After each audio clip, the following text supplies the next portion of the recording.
Ulazimo u svijet staroga novca. Predstavljamo numizmatičku zbirku Muzeja hrvatskih arheoloških spomenika.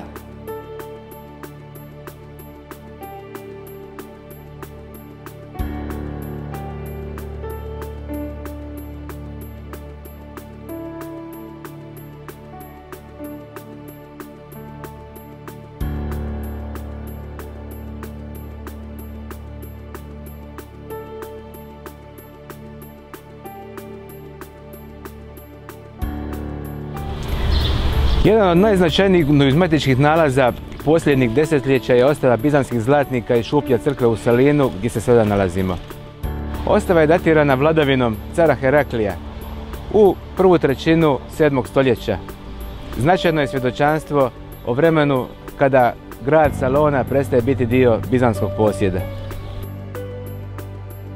Brojni su rimski novci od 1. stoljeća prije Krista do 5. stoljeća. Najviše ih je sa nalazišta Ivoševci kod Kistanja, gdje se nalazio rimski vojni logor Burnum.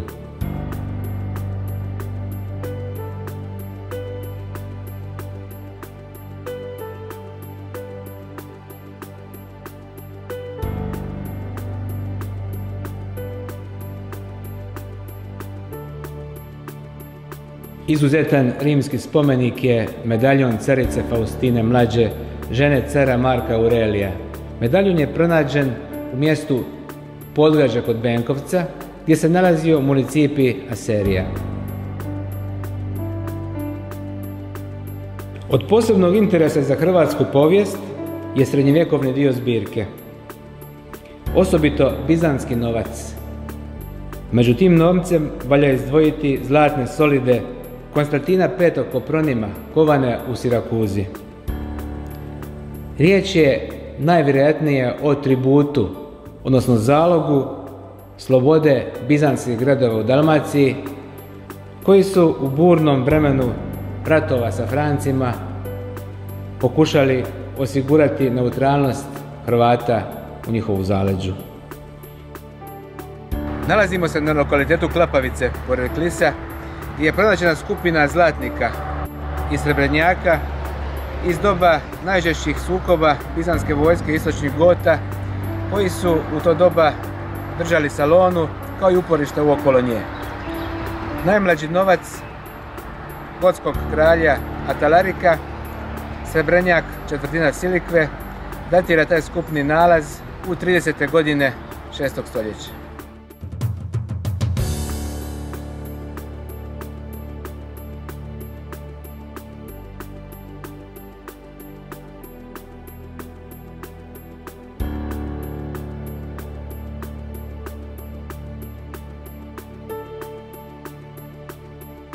Novac franačkih vladara Karla Velikog i Ludovika Pobožnog govori o doticajima Hrvata sa Francima. Među novcem razvijenog i kasnog srednjeg vijeka te novog vijeka osobito su brojni venecijanski kovovi, posebice venecijanski srebrni novac, među kojima istaknutu ulogu su igrali mali zdjeličasti denari, pikoli, zatim groši i soldini.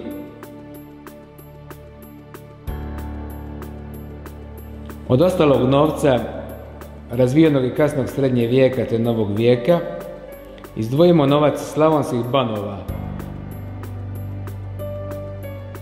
ugarsko-hrvatski i bosanski novac, novac talijanskih gradova. U najljepše novce srednjovjekovne numizmatike spadaju groši splitskog kneza Hrvoja. Zbirka koja se stalno popunjava predmetima s arheoloških istraživanja koja provodi muzej predstavljena je prigodnom izložbom.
pozivamo vas da nam se pridružite na ovom neobičnom putovanju kroz vrijeme.